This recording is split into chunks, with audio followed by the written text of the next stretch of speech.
Another anonymous, an unnamed FBI special agent, is defending his colleagues who investigated the insurrection as Donald Trump prepares to boot the men and women who did their duty from their jobs. CNN has obtained this letter, and it is unsparing. It's entitled, "Uncommon Sense Was a Common Vice." The author offers what he or she calls a vignette free of political bias or moral judgment. The document runs through a job history, and a prolific one at that, preventing ISIS attacks, securing a hostage from the Taliban, listening to wiretaps to help take apart a violent drug gang, recruiting a source to provide intel on Putin's military, infiltrating a child trafficking operation, monitoring deep cover spies. In other words, take these words seriously. Quote, "Currently, there is an effort to call a significant number of career special agents from the Federal Bureau of Investigations. This is an unthinkable action that will gravely undermine the security of the nation." And these two, about the uncertainty of what happens now. Quote, "I am now sitting in my home, listening to my children play and laugh in the backyard, oblivious to the prospect that their father may be fired in a few days, fired for conducting a legally authorized investigation, fired for doing the job he was hired to do. I have to wonder, when I'm gone, who will do the quiet work that is behind the facade of your average neighbor?" It's a really powerful letter, and just to underscore it, it's an amalgamation of the types of people who work at the FBI who are now all in the crosshairs, thousands and thousands of them who may have just touched a piece of paperwork that ended up in the January 6th investigation. We all saw what happened January 6th. This is the part that I'm really struggling to understand. I'm struggling to understand how anyone could position that as if that was right, as if it was not worthy of investigation, as if the FBI was wrong to do its job and investigate what was obviously a crime that all of us watched happen in real time. And actually, I mean, don't you remember when Mitch McConnell basically said a criminal investigation is the means to get justice for what happened on January 6th? Yeah, there was a time that a lot of Republicans came to the table. And so let's also remember that Kevin McCarthy and other Republicans went to the floor within 24 hours of the insurrection and said, this is a problem. Donald Trump needs to stop this. He needs to stop this behavior. The fact that this is happening, Abby, look, this is something that Donald Trump said he was going to do on the campaign trail. He was going to, quote unquote, get rid of the deep state. He was going to punish people who were who were investigating January 6th. He said he was going to do this. But now we're actually seeing this come to fruition. And Americans should be very alarmed about this. I think we're just at the beginning. This letter, I can guarantee you, we're going to see more and more of this. I have plenty of friends who worked at the Department of Justice and the FBI during the Biden administration. They know very well people who are terrified and the fact that and this who are about letter to lose has their to be jobs. written anonymously because obviously they're afraid that they're going to lose their jobs, which will probably happen. He's doing exactly what he said he would do, and I know there are a lot of people who were rooting him on because, as you point out, 76 million people voted for him. But the reality is that this is a very despicable and disgraceful thing that is happening, and I almost feel like who is defending these people who are being attacked? I know there are these last minute, and I don't want to jump on the Democrats, and I know there are these last minute court orders and people are taking people to court, but I feel as if they're putting it on the people that are being actually threatened and attacked. You're like, here you go, figure that out. There's no way to actually fight what's happening in real time because it's never happened. CNN Chief Law Enforcement and Intelligence Analyst John Miller joins us now. So, John, with those names now in the hands of the DOJ, what happens next?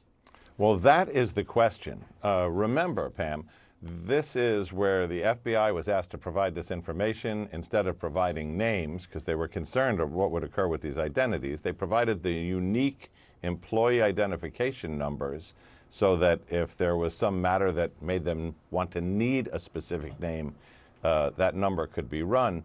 But now that they've turned over the names, the question is what does happen next? In other words, the executive order for ending weaponization of the government says that this information is supposed to be gathered, processed, and sent to the Deputy Chief of Staff at the White House, not the Attorney General, not the Inspector General of the Justice Department. So from a political standpoint, what are their operators going to do with it? Are they going to run the names of 5,000 FBI employees against voter registration records to figure out who's a Republican, who's a Democrat?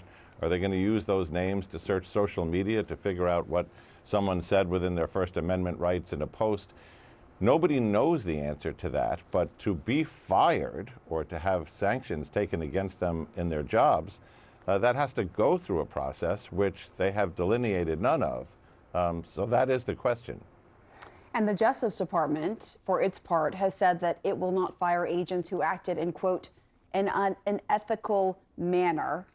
But clearly, the fear of retaliation hangs over thousands of employees. I want to share an open letter from an anonymous FBI agent. CNN just obtained it, and we've added the voice to that agent's words. Currently, there is an effort to cull a significant number of career special agents from the Federal Bureau of Investigation. This is an unthinkable action that will gravely undermine the security of the nation well beyond what many of our citizens are aware. Something else about me. I was assigned to investigate a potential crime. Like all previous cases I have investigated, this one met every legal standard of predication and procedure. Without bias, I upheld my oath to this country and the Constitution and collected the facts. I collected the facts in a manner to neither prove innocence nor guilt, but to arrive at resolution. I am now sitting in my home, listening to my children play and laugh in the backyard, oblivious to the prospect that their father may be fired in a few days. Fired for conducting a legally authorized investigation. Fired for doing the job that he was hired to do. I have to wonder, when I am gone, who will do the quiet work that is behind the facade of your average neighbor? Wow. You can't help but feel the sense of betrayal there. Well, and you can't, but let's look at that from the human standpoint, which is these people showed up to work every day. A lot of these people are lawyers, have master's degrees and so on. They could probably be making more and doing more in any other field of life, but they came to the FBI to provide a service. They were assigned to these jobs. They carried them out within the Domestic Intelligence Operations Guide, the DOJ guidelines, the law. How do we know that? We know that because cases were brought to grand juries who found probable cause a crime was committed. Cases were taken to trial. 1,600 investigations for January 6th alone, where 1,000 people ended up pleading guilty in rough numbers. So the process was carried out in a very legal way. Here's one of the great ironies of this, which is the Deputy Attorney General, the acting Deputy Attorney General of the United States of America, who is supposedly one of the top people in an independent Justice Department, is pressuring the FBI for names of people who did what. And if you look at the questionnaire, did you provide analytical support? Did you approve documents? Did you participate in arrests? Or were you on an arrest team? Were you assigned as a supervisor? Emil Bovee, the acting Deputy Attorney General, who is the driver in the Justice Department, being pushed by the driver in the White House, was the Deputy Chief of the National Security Branch in the Southern District of New York.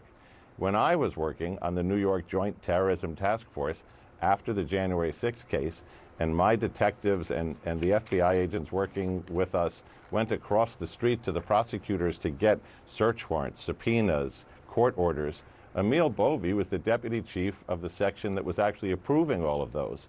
So his name should be somewhere on that list too, and I don't think a lot of people know that. That's really interesting, actually. And he was the one that sent that initial request with the subject line termination, right? Exactly. Yeah.